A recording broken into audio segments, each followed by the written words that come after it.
निवेदन कि आवे सर जी और कम ही शब्दों में उनकी चरित्र का, उनके कर्तव्य का, उनके कर्म का बखान करने का कष्ट करें सीएल यादव जी।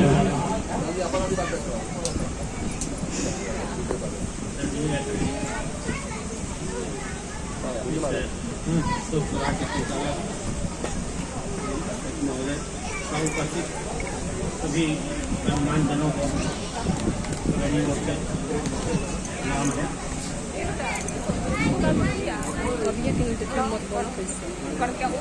रामविलास बाबू ग्रामीण जीवन के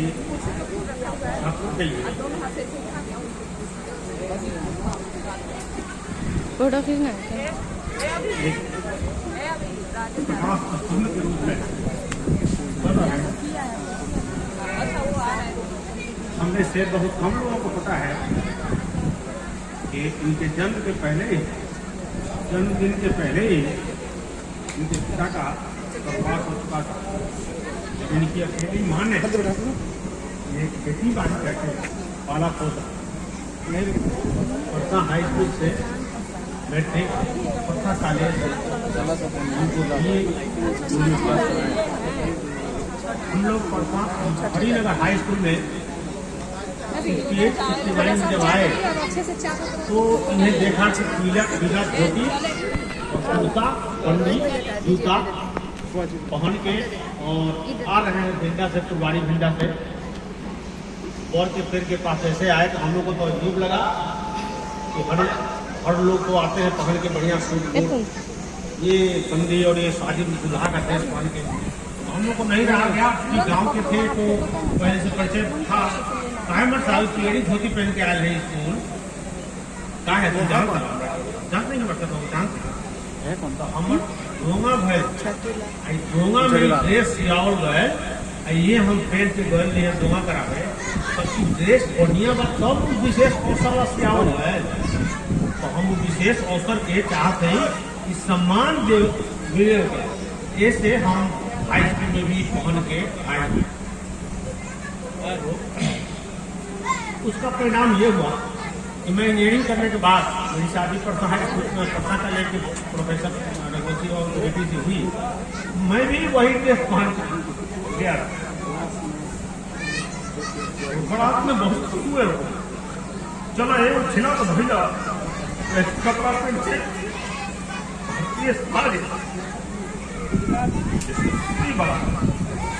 बूट तो हमेशा पहना चला का सामान हो जाएगा ऑफिस में। लेकिन शादी किया क्या देश बड़ा अच्छा है, बड़ा हमारा समाज आता है।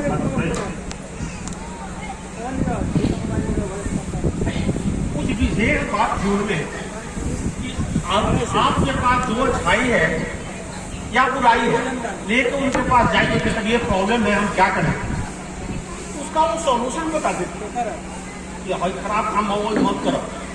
अब भाई जवान होता रहा, मैट्रिक पास करता रहा, अब भाई रोआ जामत होगा तो इतना बुरी लिया कि हम बुरे लगी हरिनगर से उड़ला अभी कॉलेज जाके कहाँ जीवो कहीं पाँव ज्यादा पसंदिया माँ एक ही काम। दूसरा ड्रेस के कोड के गाँव व्यवहार के हमेशा याद रखिए। जब भी फटकने का मोड़ किसी के सामने आता था उनकी चाबुक चाहे नाजुक ही हो जरूर चलती थी। मैं अपना व्यक्तिगत एक घटना है मैं जरूर कहना चाहूंगा।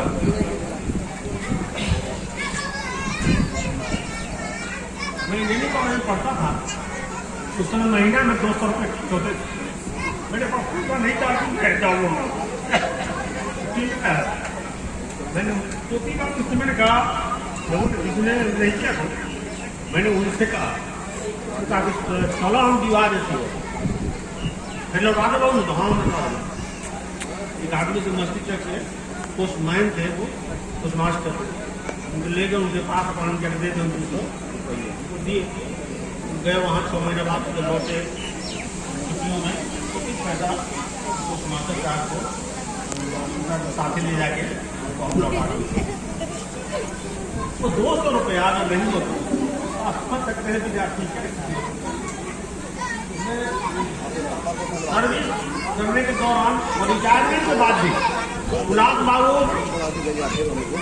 अपने गांव में अपने घर में एक पुस्तकालय खोले और हम जब इंजीनियरिंग पास करके आए ठंडे में थे तो मैंने एक छठी और देखा हमारे सबसे बढ़िया लाइब्रेरी बात इसमें 200 किताब आप देखो हम तो विचार रहे हैं कि दरोगा राय से हम उद्घाटन करवाएंगे बाकी कुछ दिन हमारा पट और बड़ा बाद हमारा बेपटरी हो गए तो ले आएगा तू देख लो अपनी लाइब्रेरी में क्या बात और उसी की छाया रही प्रतिछाया रही तो करता हाई स्कूल दरोगा प्रसाद राय के नाम पर वचनालय सह पुस्तकालय है मैं रिटायर्ड हो गया तो हमारा मास्टर हुआ पुस्तकालय हमारा जो नहीं इंटरेस्ट है घर में खोले नहीं भाई पुस्तकालय ठीक से चलत नहीं के तरह चलाओ जाओ हाँ ठीक बात शुरू करो अमिका बाबू को उनको और ऐसे करीब 30-35 शिक्षक भी उसमें ज़्यादा थे और ज़्यादा सेवा नहीं दी वो लोग इकट्ठे हुए और कैसे अच्छा से चले कहाँ से पुस्तक आए कौन कौन पुस्तक आए उसमें पंडित राहुल संस्कृत्यान की किताब का सेट लाने की बात हुई मैंने एक सेट किताब वहाँ दिया उल्लास बाबू कहे कि दूगो किताब बढ़िया हो बढ़िया एक तब भागो नहीं समाज को बदलो तो वे जो किसानी खेती करते थे गांव में रहते थे वो भागे नहीं वो गांव को बदलने की कोशिश किए विकास करने की कोशिश किए सड़क नहीं थी यहाँ से स्कूल के पास तक उस सड़क को बनवाने में उन्होंने बहुत प्रयास किया अंत में बन भी गया पुस्तकालय खोला लोगों को पढ़ाई लिखाई लालटेन में तेल देने का काम लोगों को किया स्कूल में वही एक शिक्षक थे जिनका सीएल भी टूटता नहीं था हमेशा मैंने हाजी टाइम पर हाजी साइकिल से नहीं साइकिल कोई ले गया तो पैदल भी हटीनगर बहुत दूर नहीं है डेली आना और क्लास में हिंदी चाहे अंग्रेजी वैसे पढ़ा देंगे कि याद हो जाता था 10 दिन का क्लास 3 दिन में खत्म हो जाता तो 7 दिन भी आते थे और देश दुनिया गांव से शुरू करके जवाब बरसात पटना दिल्ली जितना का न्यूज समाचार है सबकी वो व्याख्या करते थे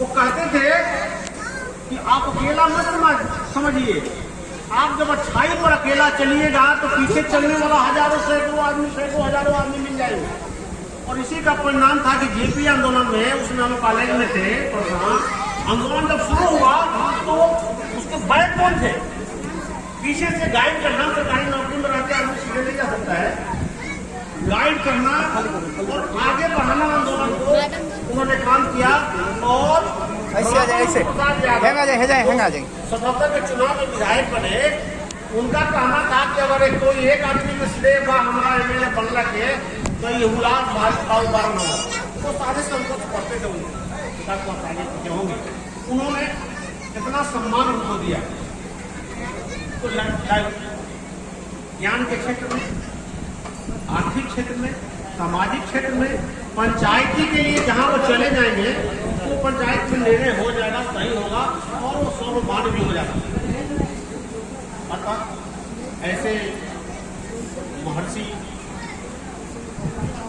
के विदाई की बेला में तो गांधी सभा में आंसुओं को रोक पाना बड़ा मुश्किल हो रहा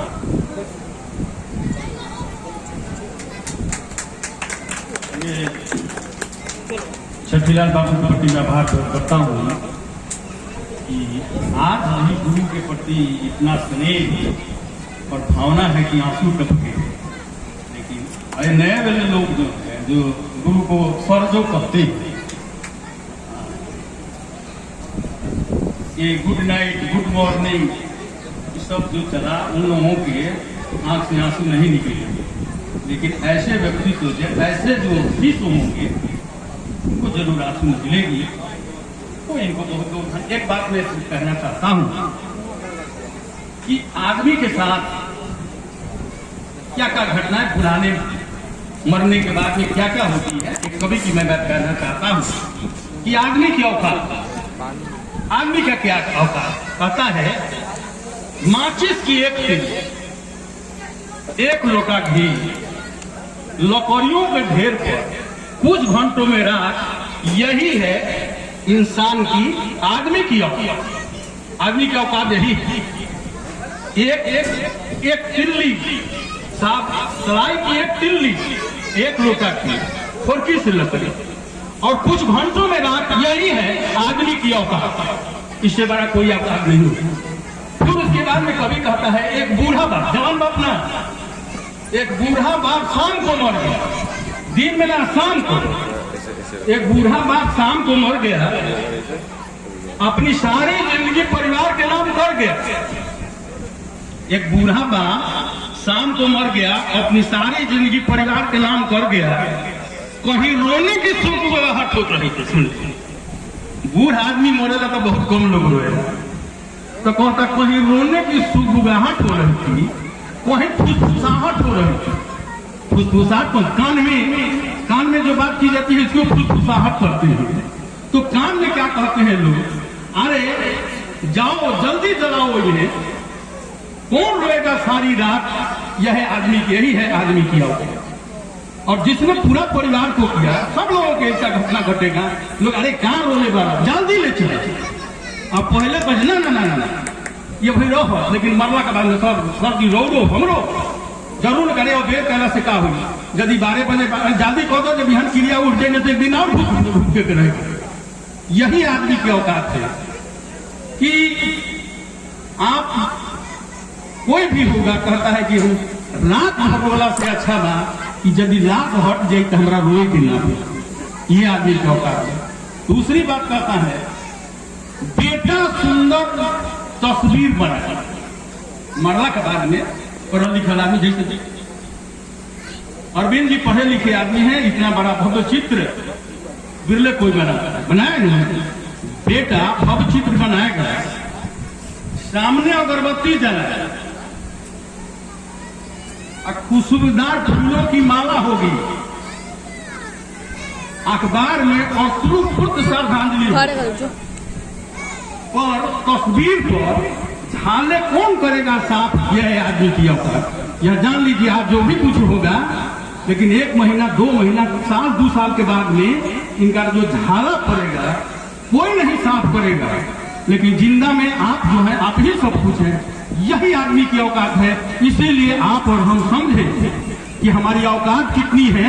बस इतना ही औकात है कि एक किल्ली माचिस से ज्यादा आपका औकात नहीं, इससे ज्यादा आपका औकात नहीं है। तो ऐसे लोग जो समाज में, लेकिन मैं यहाँ के इनके पुत्रों को धन्यवाद देना चाहता हूँ कि ये श्रद्धांजलि सभा का ही उद्योग आयोजन का, बहुत से शिक्षकों का। सर जी मैं आपसे कहना चाहता हूँ, बहुत से हमारे गुरु जी का देहांत हुआ, हम लोग गए कि भाई थोड़ा एको पैसा नहीं लगेगा, हम सब लोग करेंगे। मैं श्रद्धांजलि करो, बड़ी महान व्यक्ति थे, इनकी बड़ी चर्चा थी। वो सब लड़का कहता था अरे रौरा जे झंझटिया बनिए 10-20 हजार के पेड़ में $1 अब बताए रे तोरा कहते तोरा एको पैसा ना लगे, नहीं लोग किया, बहुत लोग। लेकिन ये तो ऐसा करते हैं, इतने लोगों को बुलाए। इसलिए इस परिवार के, उनके पुत्रों को मैं बहुत बहुत धन्यवाद देना चाहता हूँ। अब मैं निवेदन करना चाहता हूँ श्री अग्निदेव प्रसाद राय, जो संयुक्त सचिव है सारण जिला के। अग्निदेव प्रसाद राय के ठीक है,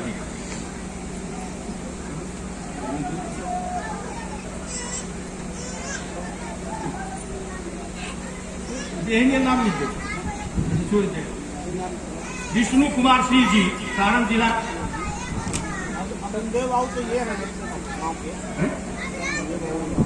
जी अगले बंदे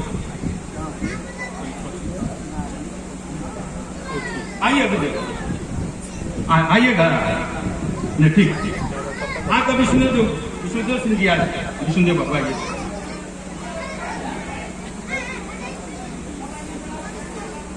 इस सभा के अध्यक्ष महोदय श्री राजा जी राजे, हमारे सारण जिला माध्यमिक शिक्षक संघ के परीक्षा सचिव, विद्यार्थी सर, हमारे ज्वाइंट सेक्रेटरी पुनीत रंजन जी, अनुमंडल के सचिव अवधेश यादव जी, हमारे प्रखंड सचिव नागेंद्र राय जी एवं हमारे पूर्व अनुमंडल सचिव नागेंद्र सिंह जी और सारे हमारे शिक्षक। मैं सबसे पहली बात कहना चाहूँगा कि हम लोगों के अभिभावक सर थे, हमने भी इनके अंदर वो सारी खूबियाँ देखी और उसी का अनुसरण हम लोग करते रहना। हम लोगों की श्रद्धांजलि है कि हमने देखा कि जब हमने नया नया चुनाव जीत के आया, चुनाव जीतने के क्रम में मैंने देखा कि पक्ष और विपक्ष दो पार्टियां हुआ करती थी और इनके प्रति मैंने देखा कि पक्ष और विपक्ष, क्योंकि हम लोग के पूर्व अध्यक्ष रह चुके हैं, लेकिन दोनों पार्टी उनसे दोनों तरफ के लोग हम लोग जाके उनसे मिलते थे कि सर ये ऐसा हमारे पास समस्या आ गई है, इस समस्या का समाधान कैसे होगा। और वो ये नहीं देखते थे कि ये हमारे से है नहीं है, वो एक सम्मानपूर्वक सभी लोगों को आदर देते हुए और उस समस्या का समाधान बतलाते थे। और हम लोगों को तो नए जमाने के भी हम लोग अभी उम्र भी बहुत हर एक पर वो टोका करते थे कि ऐसे राजनीति मत करना, ऐसे ही काम मत करना, और इन्हीं के रास्ते पे हम लोग चलते हैं। और जब भी इधर से हम लोग को जाना होता था तो सर से एक बार लोग दर्शन जरूर करते थे कि ना सर से मिलने, क्योंकि उसके पीछे का कारण था कि सर अभिभावक भी थे और अर्जुन भाई जो है हमारे बहुत अच्छे मित्र थे, अर्जुन यादव। तो हम लोग सर के प्रति श्रद्धांजलि सभा तो हुआ है, लेकिन उनकी श्रद्धांजलि सभा उसी समय जाके संपूर्ण होगी कि इनकी जो इच्छा है, जो इच्छा से उन्होंने हमारे संघ संगठन को या इस गांव को सजाने का काम किया, तो उस गांव के लोग भी इनके बताए हुए रास्ते पे चले और उनके बताए हुए रास्ते पे चलना ही सबसे बड़ी श्रद्धांजलि है। उससे बड़ा कोई श्रद्धांजलि नहीं है। इन्होंने अगर ख्वाब देखा कि नहीं इस लड़का को हमको पढ़ाना है, लड़का बिगड़ रहा है, इसको हमको हर एक मोड़ पे टोक के उसको कुछ बनाना है, तो आज इनके नहीं रहने पे इस गांव के लोगों को भी चाहिए कि नहीं कि आज इनके जगह पे वो खड़ा होके और इनके प्रति उनकी श्रद्धांजलि होगी कि वो अपने बच्चे को वो इनके लायक बनाए, तब जाके अगला भी लड़का कहेगा कि नहीं कि हमारे गार्जियन ने जो रास्ता दिया था उस रास्ते पे आज सैकड़ों लोग चलने के लिए आगे आ गए हैं। तो इससे बड़ी श्रद्धांजलि हम कुछ नहीं समझते हैं। तो हम चाहते हैं कि सर की श्रद्धांजलि इनके जो सपना है उस सपना को पूरा करते हुए और इनके बताए हुए रास्ते पे चले, यही हमारे लिए और इनके लिए सच्ची श्रद्धांजलि, और हम इसी का अनुसरण भी करते हैं। धन्यवाद विष्णुदेव, आप अच्छी बात हुई, अच्छा सुझाव भी है, अच्छी बातों करते हैं, इसके लिए धन्यवाद। अब मैं निवेदन करूँगा उनके साथी श्री नागेंद्र प्रसाद सिंह, जो पूर्व अनुमंडल सचिव सारण रह चुके, उनसे निवेदन की आवे नागेंद्र बाबू और उनके प्रति अपनी श्रद्धा ज्ञापन आए नहीं।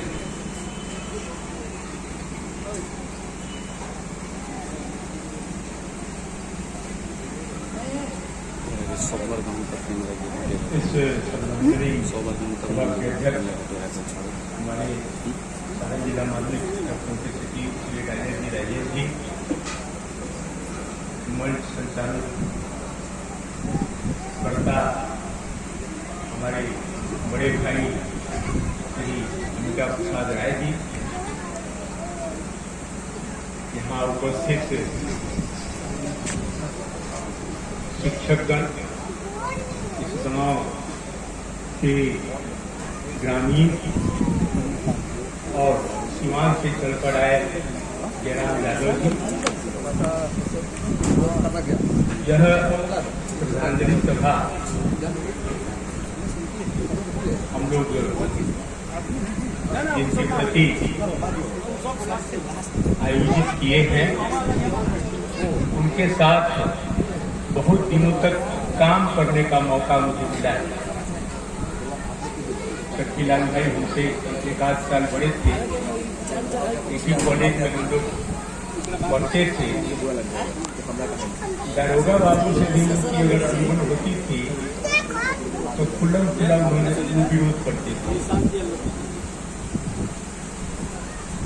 कभी मुख्यमंत्री रहते हुए भी दारोगा बाबू ने भी उनके साथ बड़ा ही अदब के साथ व्यवहार करते थे। और रामदास बाबू में एक गुण था जो शायद इस निर्वाचन क्षेत्र में दूसरे किसी को वो प्राप्त नहीं था। दरोगा बाबू का हूबहू उनकी आवाज और उनके बोलने की कला वो हम लोगों को सुनाते थे। किस प्रकार दरोगा बाबू बोलते थे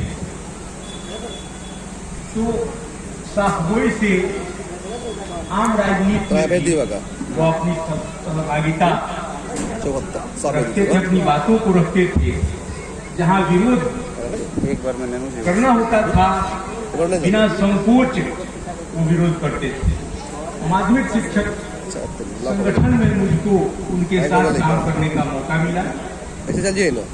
एक गार्जियन के रूप में कटीलाल भाई को मौका मिला, एक गुरु के रूप में उनको जानने का मुझको मौका मिला। एक गार्जियन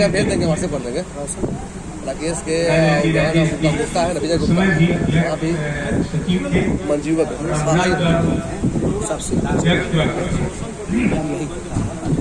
शिक्षक संगठन के बगल में ही मेरा आवास था। लेकिन जब भी वो शिक्षक संगठन के कार्य से शिक्षक संघ भवन में ठहरते थे, रात में या सुबह हमारी उनकी मुलाकात होती थी। उनकी ज्यादा सरलता, विष्णु जी ने कहा नोज ऐप कर दीजिए ना। उस समय हम लोग देखे हैं कि पक्ष हो या विपक्ष, किसी को वह विरोधी नहीं समझते थे। और शिक्षकों के काम से जब जाते थे तो वह 2 दिन 3 दिन 4 दिन रहकर राजा जी राजेश जी के साथ मिलकर संगठन के काम को अंजाम देते थे। पदाधिकारियों से भी बहुत लल्लू चप्पू की बात नहीं, और इन लोगों की जोड़ी संगठन में बड़ा ही काम किया। लोगों ने बहुत ही अच्छा काम किया। इनके प्रति मैं श्रद्धांजलि अर्पित करता हूँ। उन बातों को मैं याद करता हूँ। मुझको तो व्यक्तिगत रूप से बहुत ही मानते थे। आज उनके द्वारा लिखी हुई बहुत सारी चीजें मेरे डेरे में फाइल में पड़े हुए। रामविलास बाबू को जिस दिन हमने सुना कि रामविलास बाबू नहीं रहे, 4 साढ़े 4 बजे पटना के किसी हॉस्पिटल में उनका निधन हो गया, तुरंत हमने विद्यार्थी जी को हमने खबर किया और तुरंत शोक व्यक्त हम लोगों ने किया और सब लोगों को जानकारी दी। सुबह मालूम हुआ कि उनके पार्थिव शरीर को आमी के नजदीक लेकर लोग पहुंच रहे हैं गंगा घाट पर। बारिश हो रही थी। हम दोनों व्यक्ति मोटरसाइकिल से जूझते हुए, बारिश में भीगते हुए हम लोग वहां पहुंचे। इस गांव के ग्रामीण जनता को भी, ग्रामीण लोगों को भी हम बहुत ही देखा कि कितना लोग तन्मयता से उस कार्य को, अंतिम विदाई को वे लोग दे रहे थे। कोई व्यक्ति घंटों वहां से हट नहीं रहा। जो अंतिम फेरा लगाया जाता है, गांव का कोई भी बच्चा, बुजुर्ग, सभी लोग लगे थे और घंटों समय इसी में बीता। तो इससे लगता है कि यहाँ के गांव के लोगों से जो उनका लगाव था वह भी बहुत ही अंदर का लगाव उनका था। शिक्षक जमात में तो उनका लगाव था ही। आज मैं उन्हें श्रद्धांजलि अर्पित करता हूं और मैं अपनी बातों को विराम देता हूं। धन्यवाद नागेंद्र बाबू को। अवसर आप आइए और विद्यार्थी जी नागेंद्र बाबू आप तो चल यही ना फोटो खिंचवा कर 1 मिनट भला भला भला।